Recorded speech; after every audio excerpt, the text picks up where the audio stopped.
बात करेंगे combination of mirrors की। ठीक, कॉम्बिनेशन ऑफ मिरर्स का मतलब क्या है कि आपके पास दो मिरर्स दे देंगे और उसमें मल्टीपल रिफ्लेक्शन होगा, वो फाइनल इमेज के बारे में पूछेगा, फाइनल इमेज के कोऑर्डिनेट्स पूछ सकता है, मैग्निफिकेशन पूछ सकता है, इट में भी एनीथिंग। देखो बड़ा बेसिक सा क्वेश्चन है, कोई मुश्किल है नहीं। मान लो कि हमारे पास एक कॉन्केव मिरर है,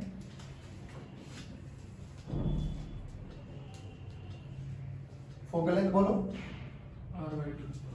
15 सेंटीमीटर मान। तो हमारे पास एक मिरर है M1 और एक मिरर इससे कुछ दूरी पर रखा हुआ है, एक कॉन्वेक्स है, ठीक है, M2। ये पोल 1, ये पोल 2, और इन दोनों के बीच का जो सेपरेशन है पोल टू पोल वो गिवन है लेट्स से 50 सेंटीमीटर। हमें इसका फोकल लेंथ मान लेते हैं 20 सेंटीमीटर गिवन है। ठीक, हमसे बोला गया एक ऑब्जेक्ट रखा हुआ है, मान लो 25 सेंटीमीटर। पॉइंट ऑब्जेक्ट मान लो, अभी लेट्स से पॉइंट ऑब्जेक्ट रखा हुआ है यहां से 25 सेंटीमीटर। ठीक, बोला गया फाइंड द फाइनल इमेज, या कहां बनने वाली है। अब कंडीशन देखो उन्होंने क्या बोला, उन्होंने बोला कि इसकी इमेज पहले इंसिडेंट हुई है, रे जो पहले इंसिडेंट हुई है वो P1 पे हुई है, मतलब M1 पे हुई है, देन टकरा के वो M2 पे गया होगा। तो जब भी ऐसे मिरर्स आ जाए तो आप लोगों को सुपरपोजिशन प्रिंसिपल यूज करना हमेशा। क्या करना है कि जैसे भी क्वेश्चंस की रिक्वायरमेंट है ना उसके अकॉर्डिंग बात कर लेना है कि अगर हमारी पहली इमेज M1 पे गई है तो भूल जाओ अभी के लिए कि M2 रखा हुआ है। क्या M1 के लिए F पता है? yes, क्या U पता है? yes, क्या V निकाल सकते हो? yes, simple. अब जब भी M1 के लिए देखो इसका रे डायग्राम बनाओ एक बार बच्चों, तो यहाँ से रेज निकालो, मिनिमम 2 चाहिए होती है, तो एक तो ये निकल जाएगी आपके पास, यही नॉर्मल है, सीधी जाएगी, एंगल I 0, एंगल R भी 0 है, एक किसी भी एंगल पे निकाल दो, तो जिस भी एंगल पे निकलेगा यहाँ पे लॉज ऑफ रिफ्लेक्शन को फॉलो करते हुए ये कहीं ना कहीं जाएगी, जहां पर भी ये दोनों मिल जाएंगे, ये ब्लैक वाली और रेड वाली, वही इमेज बन जाएगी। तो सबसे पहले क्या करो, M1 के लिए ऑब्जेक्ट मिरर फॉर्मूला लगाओ फॉर M1, बोलो 1/v plus 1/u, this is equals to 1/f। ठीक है, 1/v हमें कैलकुलेट करना है। अब जो कि रेज इस डायरेक्शन में आ रही है, अपन को सारे डिस्टेंसेस पोल से मेजर करने हैं, तो मेरे लिए ये कौन हो जाएगा और ये कौन हो जाएगा नेगेटिव, खत्म। तो u देखो किधर है, -1/25, this is equals to focal length भी इधर ही है -1/20। सॉल्व फॉर v, 15 है सर, जो भी है सॉल्व फॉर v, सॉल्व करना बेटा। 1/v का फॉर्मूला -1/15 प्लस 1/25, आंसर बोलो 150 -75/75 ले लो 75, तो 75, 15 बजे 75 है, तो ये -5 प्लस 3, सही बोलो हाँ, 75/2 तो v की वैल्यू आ गई -75/2 का मतलब 37.5 है ना, -37.5। अच्छा चलिए, तो इसके लिए जो ऑब्जेक्ट बनेगा वो -37.5 यानी इसी डायरेक्शन में बनेगा, यहाँ से करीबन कितना हो जाएगा 12.5 सेंटीमीटर। चलो यानी यहाँ से 37.5 पे आ गई। अब जो ये ऑब्जेक्ट है, मतलब जो ये इमेज बनी है, ये ऑब्जेक्ट का ये इमेज था, this is object for 1, image for 1। अब जो ये इमेज है ना, ये इसके लिए क्या काम करेंगे, भूल जाओ अब इस वाले को। अब देखो ये डिस्टेंस आपको पता है भाई, 37.5 में से 50 में से माइनस करो तो ये कितना बना 12.5, तो ये 12.5 बन गया, u दे रखे 12.5 बन गया, ये आपके पास u गिवन है, ये आपके पास f गिवन है, क्या आप इसका भी निकाल सकते हो, फिर मिरर फॉर्मूला लगा दो। ऐसे क्वेश्चंस होते हैं आपके पास। अब जैसे एक क्वेश्चन आप करेंगे, ठीक है, उसमें क्या बोला गया कि हमारे पास एक कॉन्वेक्स मिरर है, और यहां पर एक प्लेन मिरर भी रखा गया है, ठीक। और यहां से अगर हम बात करें पोल से, जो ये ऑब्जेक्ट रखा गया है ये करीबन 24 सेंटीमीटर पे रखा गया है, मतलब 36 सेंटीमीटर मान लो। चलो ये जो ऑब्जेक्ट रखा हुआ है यहां से 36 सेंटीमीटर पे रखा हुआ है, ठीक। और इसके बीच का जो दूरी, जो ऑब्जेक्ट है और प्लेन मिरर है, इसके बीच की दूरी है लेट्स से 24 सेंटीमीटर, ठीक है। बोला गया इसकी फोकल लेंथ निकालो सच दैट इसके द्वारा इमेज और इसके द्वारा इमेज कोइंसाइड कर जाए। कोइंसाइड का मतलब समझते हो? कॉन्वेक्स के कारण जो इमेज बनेगी वो, और प्लेन मिरर के कारण जो इमेज बनेगी वो एक ही पॉइंट पे लाई कर जाए। तो फाइंड आउट फोकल लेंथ पूछ ले या रेडियस ऑफ कर्वेचर पूछ ले। Find radius of curvature such that images due to convex mirror, convex and plane mirror will coincide each other. बोलो, करो एक बारी, बताओ थोड़ा बहुत आइडिया कैसे करें।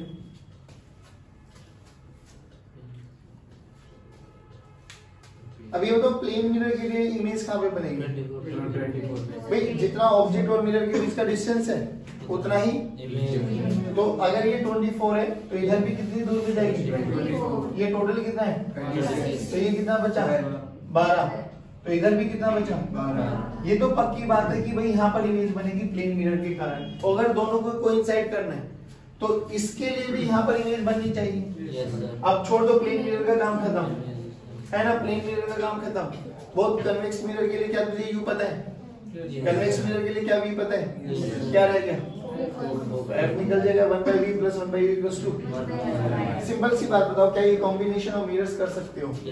सिंपल सुपरपोजिशन प्रिंसिपल लगाना। सुपरपोजिशन प्रिंसिपल क्या कहता है? सुपरपोजिशन प्रिंसिपल क्या कहता है कि एक मिरर के कारण एक को कंसीडर करो, ऐसा मानते कि दूसरा नहीं है। दोनों में मल्टीपल रिफ्लेक्शन लगाते चले जाओ। एक का ऑब्जेक्ट इमेज बनाएगा, वो इमेज दूसरे के लिए ऑब्जेक्ट की तरह बिहेव करने वाली कर सकते हो। पक्की बात? उतार।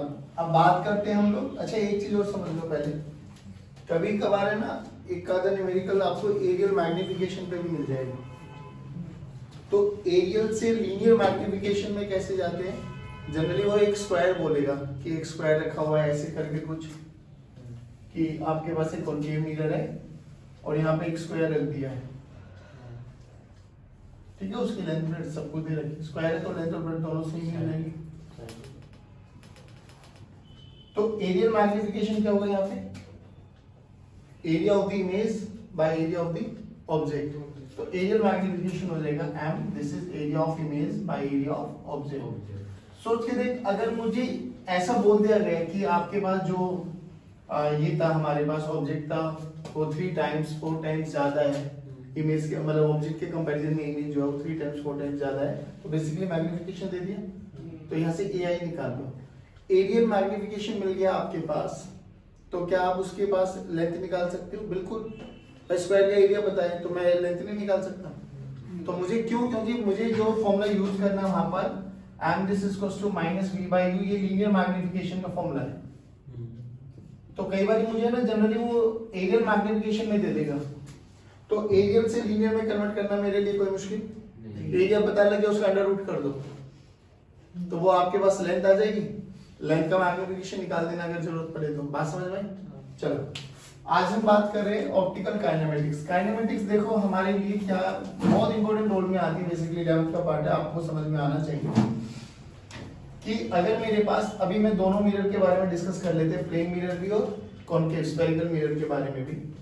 मान लो ये हमारे पास प्लेन मिरर है और यहां एक ऑब्जेक्ट रखा हुआ है, ठीक है, इनिशियली रेस्ट पर। तो ये तो हमें समझ में आता है ये ऑब्जेक्ट है बेटा, ये मिरर है, तो जितनी दूरी पर ऑब्जेक्ट है उतनी दूरी पर इमेज बनने वाली है, इसमें तो कोई दिक्कत है नहीं।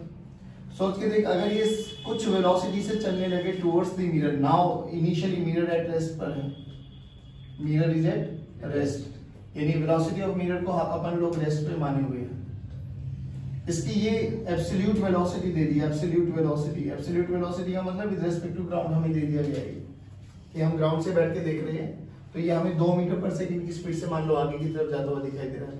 तो व्हाट अबाउट इमेज? सेम, बिल्कुल सेम रहेगी। इमेज हमें 2 मीटर पर सेकंड की स्पीड से हमारी तरफ आती हुई दिखाई दे रही होगी। अगर ये टुवर्ड्स द मिरर जा रहा है तो वो भी टुवर्ड्स द मिरर जा रही होगी। यानी मैं लिख सकता हूँ velocity of object with respect to mirror का negative velocity of image with respect to mirror, ऐसा होता है। परफेक्ट है, कोई मुश्किल नहीं होने वाली इसमें, है ना। तो अब एक बार बता, जो ये वेलोसिटी है, ये वेलोसिटी का कौन सा कंपोनेंट है बाबा? देखो वेलोसिटी का वो वाला, मतलब वेलोसिटी वो which is perpendicular to the mirror, तो हम इसको कई बार वी परपेंडिकुलर भी बोल देते हैं।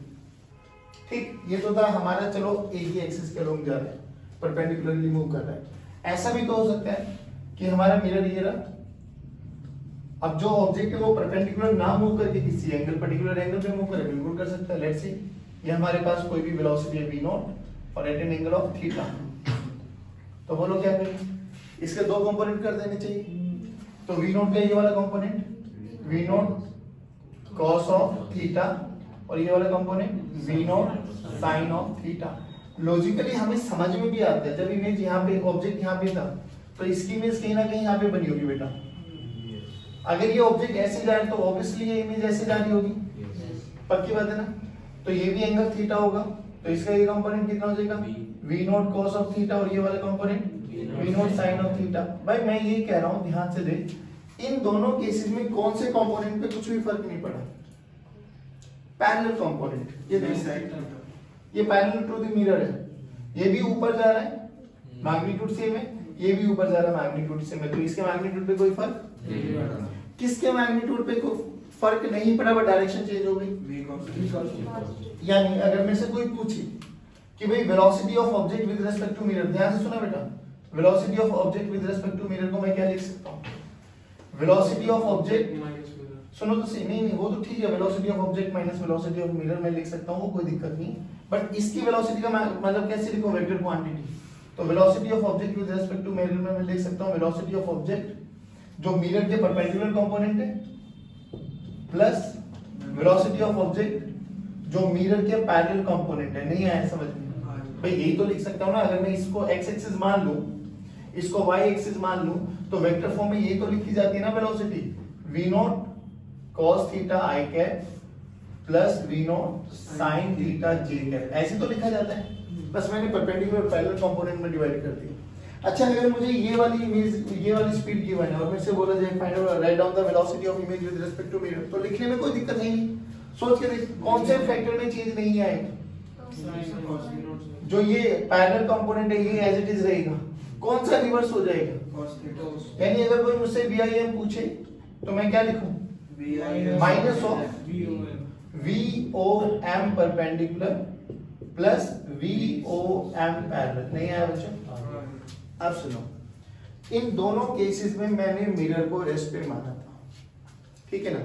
एक गाड़ी अगर हम रेस्ट पर है, एक गाड़ी हमारे सामने से चलते हुए जा रही है और कोई मेरे से बोले कि बताओ 2 सेकंड के बाद 5 सेकंड के बाद, हो सकता है वो गाड़ी यूनिफॉर्म स्पीड से जा रही है, एक्सेलरेटेड उसमें फ्रेम में जा रही है, एक्सेलरेटेड मोशन में है, तो कोई मेरे से कुछ भी पूछे कि 2 सेकंड के बाद 5 सेकंड के बाद बताओ इसके बारे में क्या है, तो अगर एक्सेलरेटेड है तो v = u + at s = ut + half at square वाली इक्वेशंस का यूज करके मैं निकाल दूंगा। और मेरे से डिस्टेंस पूछे, टाइम पूछे, स्पीड पूछे, निकाल सकते हैं।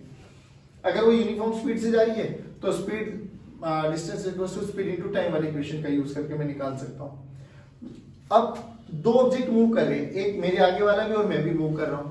अब मेरे से पूछे 5 सेकंड के बाद वो कहां जाएगा मेरे रेस्पेक्ट में, तो पहली सिचुएशन में जब मैं रेस्ट पे था और मेरे सामने से एक गाड़ी निकल के गई है, चाहे वो एक्सेलरेटेड फ्रेम, एक्सेलरेटेड मोशन हो, चाहे वो यूनिफॉर्म स्पीड से मूव कर रहा हो, उसको एनालाइज करना मेरे लिए आसान है, या जब दोनों मूव कर रहे हैं उनको एनालाइज करना मेरे लिए आसान है? एक रेस्ट पर है और एक मूव कर रहे हैं तब, या दोनों मूव कर रहे हैं तब? कौन सी कंडीशन बहुत आसान है? एक रेस्ट और एक मूव कर रहा है।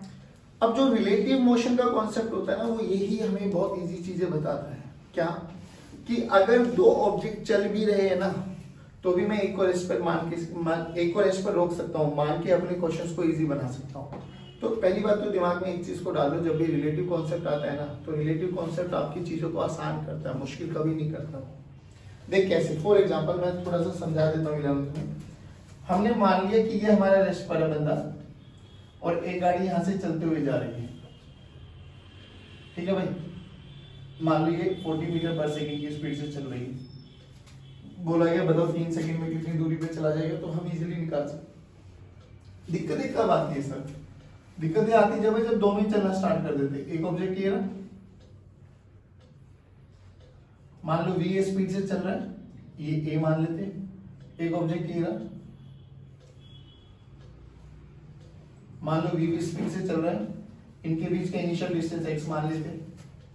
पूछा जाता है बताओ a b को पकड़ पाएगा नहीं पकड़ पाएगा, पकड़ पाएगा तो कितनी टाइम में पकड़ पाएगा, नहीं पकड़ पाएगा तो कितनी दूरी से रह जाएगा, एंड सो ऑन बाय से बहुत सारी चीजें पूछी जा सकती है। तो इन क्वेश्चंस को करने का एक ही तरीका सर, बहुत सिंपल, कि एक को ऑब्जेक्ट बना लो, एक को ऑब्जर्वर बना लो, ठीक है ना। ऑब्जर्वर हमेशा अपने आप को रेस्ट पे मानते हैं। जैसे फॉर एग्जांपल हम थोड़ा सा डे टू डे लाइफ से लेते हैं, अगर हम दिल्ली से पलवल की तरफ आ रहे हैं, पापा का बार बार फोन है, कहाँ है कहाँ है कहाँ है, तो देख हमारे जवाब देखना, हम बस में या कार में कहीं पे भी बैठे हो, हमारे जवाब सुनना, पापा फरीदाबाद आने वाला है, पापा पलवल आने वाला है, पापा मथुरा आने, ऐसे बोलते हैं हम लोग। पलवल आएगा तेरे पास चल के, फरीदाबाद आएगा तेरे पास चल के, नहीं कोई भी नहीं आया, तू आ रहा है। बट हम जो कि जिसमें बैठे हैं हम उसको क्या मानते हैं? उसी को तो रेस्ट पे मानते हुए, तभी तो हमें दिखाई देते पेड़ पौधे पीछे जाते हुए दिखाई दे रहे हैं। हम थोड़ी ना, हम तो राजा बाबू, हम तो हमेशा अपने आप पे किस पे मानते हैं? हम कहीं नहीं चल सकते, दुनिया हमारे पास आएगी चलने के लिए। अब पापा क्या बोलेंगे? अगर पापा रुके हुए और पापा के पास मम्मी का फोन आ जाएगी बच्चे कहाँ है, तो पापा क्या बोलेंगे? फरीदाबाद आ गए, पलवल आने वाले हैं, है ना, पलवल आने वाले हैं, फरीदाबाद आ गए। हम क्या बोल रहे थे? पलवल आने वाला है। पापा क्या बोले? पलवल, बच्चे पलवल आने वाले हैं, पहुंचने वाले हैं। You can see which one is more accurate? पापा। बट हम भी सही है, हम गलत नहीं बोल रहे, क्योंकि हम जिस उस फ्रेम में है ना, हम उसको रेस्ट पे माने हुए हैं, तो हमारे लिए दूसरा ऑब्जेक्ट चलता हुआ दिखाई दे रहा है। तो रिलेटिव मोशन में भी आप ऐसे ही करो कि एक बंदे को रेस्ट पे मान लो, दूसरे बंदे को मोशन में। अब देख दोनों चल रहे, बताओ किसको रेस्ट पे माने, ए को या बी को? गोल्डन रूल सुन, जिसको भी रेस्ट पे मान रहे हो वो ऑब्जर्वर, जो मूव कर रहा है वो ऑब्जेक्ट। रिलेटिव क्या कहता है? ऑब्जर्वर की स्पीड को उल्टा करके, बोलो, ऑब्जर्वर की स्पीड को उल्टा करके ऑब्जेक्ट पे चिपका दो। तो वी इस डायरेक्शन में जा रहा था, उल्टा बोले तो लेफ्ट में हो जाएगा, तो इस पे लगा दो। अब ये किस में आ गया? रेस्ट पर। अगर ये रेस्ट पर आ गए तो अब इसको जो बी है वो कितनी स्पीड से मूव करता हुआ दिखाई देगा? मान लो ये आपके पास क्या है, 2 मीटर पर सेकंड था और ये आपके पास 1 मीटर पर सेकंड है, लेट्स से मान लेते हैं। जब आपने इसको रेस्ट पे कर दिया तो अब ये 1 इधर है और 2 इधर है, तो ए को बी कितनी स्पीड से अपनी तरफ आता हुआ दिखाई देगा? 1। तो अगर ये 1 स्पीड से आता हुआ दिखाई देगा तो ये इसको आराम से पकड़ पाएगा, और वो दिख भी रहा है, 2 से चल रहा है, वो 1 से चल रहा है, तो ए बी को पकड़ लेगा। कितनी देर में पकड़ पाएगा, कितनी देर में नहीं पकड़ पाएगा, वो एक अलग मैटर है, हम निकालेंगे। सिमिलरली जब ये मिरर, अभी तो देखो दोनों केसेस में मिरर को हम लोगों ने रेस्ट पे माना था। मान लो एक क्वेश्चन करते हैं कि ये आपके पास एक प्लेन मिरर बेटा, ये टुवर्ड्स द ऑब्जेक्ट मूव कर रहा है 2 मीटर पर सेकंड की स्पीड से, और एक आपके पास ऑब्जेक्ट रखा हुआ है जो कि 10 मीटर पर सेकंड की स्पीड से मूव कर रहा है at an angle of 37 degree towards the mirror. ठीक है, पूछा जाता है find velocity of object with respect to mirror, find velocity of image with respect to mirror, find velocity of object, velocity of image with respect to ground. बहुत सारे cases बन सकते हैं यहाँ पे। तो क्या हमारे लिए क्वेश्चन बहुत मुश्किल है क्या? अभी क्या दोनों मूव कर रहे हैं ना, तो एक को रोक दो, एक को रोकने का तरीका बोलो, उल्टा कर, एक को कंसीडर कर लो, बोलो किसको मतलब रोकना चाहते हो, ऑब्जेक्ट को या मिरर को? अगर मिरर को रेस्ट पे करना चाहते हो तो मिरर की वेलोसिटी को उल्टा करके किस पे लगा दो, तो मिरर रेस्ट पर इधर जा रही है स्पीड, तो इसकी स्पीड इधर और आ जाएगी, कितनी बेटा? 2 मीटर पर सेकंड में आया समझ। तो 10 का ये कंपोनेंट 10 cos 37 कितना होता है? 4/5, तो ये 4/5, और ये कितना हो गया? 10 sin 37 3/5, तो 10 into 3/5। देखो ये 5 दूनी 10, 6 जे कैप, और ये कितना हो गया? 8 आई कैप, और प्लस ये 2 भी ऐड कर दो, 10 2 आई कैप। तो velocity of object with respect to mirror देखो, velocity of object with respect to mirror, क्योंकि मिरर को रेस्पेक्ट किया आप लोगों ने, 8 और 2 10 I cap plus 6 J cap, नहीं आया बेटा। ये तो ऑब्जेक्ट के रेस्पेक्ट में हमें, मतलब मिरर के रेस्पेक्ट में हमें ऑब्जेक्ट दिखाई दे गया। सिमिलरली ऐसे कुछ है, velocity of image with respect to mirror निकालो। अभी तो लिखना सिखाया था, velocity of image with respect to mirror बोलो, कौन सा कंपोनेंट चेंज नहीं होगा, 6 J cap vertical parallel component, ये तो अभी भी कितना रहेगा 6 जे कैप। कौन सा रिवर्स हो जाता है, परपेंडिकुलर माइनस है, नहीं आया बेटा, बोलो भाई पक्की बात। आपको ये हमसे पूछ ले वेलोसिटी ऑफ ऑब्जेक्ट निकालो, तो वेलोसिटी ऑफ ऑब्जेक्ट निकालने का तरीका क्या है, देखो velocity of object with respect to mirror, तो v और m को क्या लिख सकता हूं बेटा, vo माइनस नहीं आया। ये फॉर्मूला यूज करते हुए एक चीज ही ध्यान रखनी चाहिए क्या, कि ये जो दोनों होते हैं ना, नहीं ग्राउंड नहीं, सेम फ्रेम याद कर लो हमेशा, ये दोनों सेम फ्रेम में होते हैं, may be ground may be कोई भी फ्रेम, बट होंगे दोनों सेम ही फ्रेम, ऐसे याद करो हमेशा। तो vo यहां से निकाल दो, है ना, VIM देख, VI माइनस VM, अबे कुछ भी पूछ, हमें निकालने में कोई दिक्कत नहीं। यहाँ तक बताओ, प्लेन मिरर में समझ में आ गया, ये ऑप्टिकल काइनेमेटिक्स प्लेन मिरर की खत्म हो गई। अब स्फेरिकल मिरर में आ जाओ, स्फेरिकल मिरर में एक ही फॉर्मूला है, 1/v + 1/u = 2। अब सोच के देख, इसको समझ पाना थोड़ा सा आसान लग रहा था, है ना, क्यों, क्योंकि इसमें पहली बात तो जो भी आपके पास परपेंडिकुलर कंपोनेंट ही रिवर्स हो रहा था, बाकी पैरेलल कंपोनेंट में कोई चेंज नहीं आ रहा था। अब अगर स्फेरिकल मिरर में मैं मान के चलूं कि मेरे पास ये स्फेरिकल मिरर है और ऑब्जेक्ट जो है ना प्रिंसिपल एक्सिस के अलोंग मूव कर रहा है ऐसे, तो बाबू ध्यान से देख, जैसे जैसे वो आगे जाएगा यू चेंज हो रहा है। अब यू चेंज हो गया, इसमें तो एक फैक्ट था, यू और वी सेम रेशो में चेंज हो रही थी, बट उसमें ऐसा यू चेंज होगा, वी चेंज होगा, क्या चीज सेम रहेगी, क्योंकि मिरर का फोकल लेंथ थोड़ी ना चेंज हो जाएगा, ऐसा थोड़ी ना होता है, पास में जाते हो तो मिरर की फोकल लेंथ बढ़ जाती है, दूर जा रहे हो तो मिरर छोटा हो जाता है, तो जैसा है वैसा का वैसे दिखाई देगा।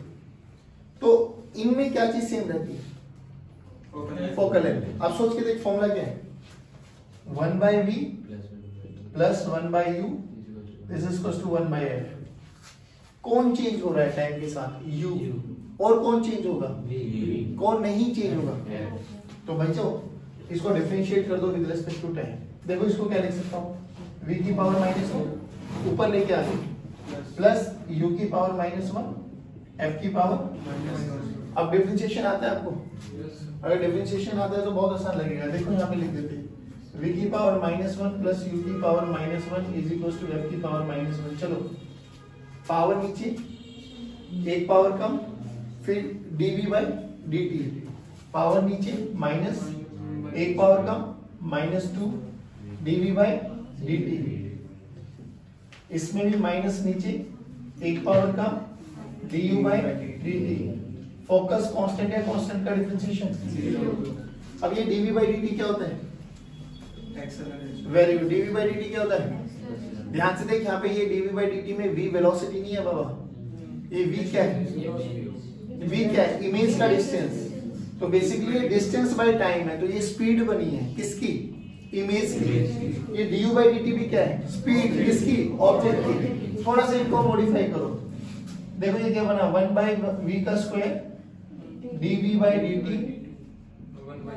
उधर लेके चले जाओ 1/u² du/dt। सही है भाई। अब ध्यान से देखो, v को उधर मारो फेंक के, तो dv/dt माइनस ऑफ v/u का होल स्क्वायर du/dt। ये इसको वेक्टर फॉर्म में देखो, dv/dt is known as your velocity of image with respect to mirror. v/u क्या होता है, मैग्निफिकेशन, तो यहाँ पे v/u का स्क्वायर हो गया, मैग्निफिकेशन नहीं आया। du/dt क्या है, velocity of object with respect to mirror. तो इनको वेक्टर फॉर्म में लिखो, VIM this is equal to minus of v/u का होल स्क्वायर VOM। देखो बच्चों, VIM को क्या लिख सकता हूं अगर मुझे जरूरत पड़ी तो, very good, velocity of image minus, और VOM को क्या लिख सकता हूं बेटा, velocity of object minus velocity of. अब सोच, आपको बहुत सारे क्वेश्चंस ऐसे आते हैं कि फोकल लेंथ दे देगा, यू दे देगा इनिशियली, फिर उसको मूव कराएगा। फोकल लेंथ और यू देने का क्या लॉजिक है वहां पर? अबे फोकल लेंथ और यू देने का मतलब ये है कि तू वी निकाल ले, वहां पे नहीं है, वी पता लग जाएगा, यू पता लग जाएगा, कुछ भी पूछे अकॉर्डिंग टू योर क्वेश्चन। एक क्वेश्चन करा देता हूँ जिससे तुझे कॉन्फिडेंस आ जाएगा। पहले ये बताइए, समझ में आएंगे? Yes sir. अब दो तीन चीजें और समझ। कई बार ना हमारे पास एफ और यू गिवन होता है, मैग्निफिकेशन निकालना होता है। मैग्निफिकेशन का फॉर्मूला एक तो होता minus V by U equals to H I by H O, है ना? एक मैग्निफिकेशन का फॉर्मूला बिना H I by H O V by U करे भी हमारा एफ और यू भी गिवन होता है, कई बार एफ और वी भी गिवन होता है, वहां से भी निकाल सकते हैं। देख सिंपल मैग्निफिकेशन का फॉर्मूला याद करो बेटा, अभी इस पे न्यूमेरिकल करते हैं। मैग्निफिकेशन का फॉर्मूला बोलो जल्दी, minus V by U. Mirror formula बोलो, 1 by B plus 1 by U equals to. अब एक बार बताओ, यहां से 1 बाई बी की वैल्यू निकालो एक बार। 1 बाई बी क्या हो गया बेटा? 1 by F minus 1 by LCM लो। 1 by B this is equals to u minus F by F into U. अरे बोलो भाई। अब इसको हमें v की वैल्यू चाहिए यहाँ पे, तो रिवर्स कर दो। बोलो क्या हो गया? m this is equals to minus of v चाहिए, तो एफ यू ऊपर आ गया बेटा, divided by u minus F into 1 by U will cancel out, minus sign है अंदर चला जाएगा। तो मैग्निफिकेशन का एक फॉर्मूला ये भी आ गया, f by F minus you. यानी अगर मुझे u दे दिया जाए, f दे दिया जाए, तो मैं डायरेक्ट m भी निकाल सकता हूँ, मुझे v निकालने की कोई लोड नहीं, डायरेक्ट m भी आ जाएगा। सोचिए जैसे मैंने यहाँ पे v को एलिमिनेट किया है, ऐसे u को भी एलिमिनेट कर सकता है। कैसे? यहाँ से 1 बाई यू की वैल्यू निकाल ली, है ना? 1 बाई यू की वैल्यू निकाल, देखो 1 बाई यू की वैल्यू क्या आ जाएगी बेटा? 1 बाई एफ माइनस एलसीएम ले 1 by U this is equals to ऊपर क्या आ गया? v minus F by F into V. और मैग्निफिकेशन में 1 बाई यू ही होता है, देखो तो m की वैल्यू क्या आ गई? Minus of v by u की वैल्यू ये रख दो, v माइनस एफ और ऊपर क्या चला गया? नहीं 1 बाई v की वैल्यू है ना ये, तो एफ भी नीचे आ गया और v माइनस एफ ऊपर चला गया। अब देखो v cancel out, minus sign को अंदर लेके चले जाओ। हाँ बेटा, अब बताओ क्या हो गया? m this is equals to अंदर ले जाओ f minus v by F. सही है? चलो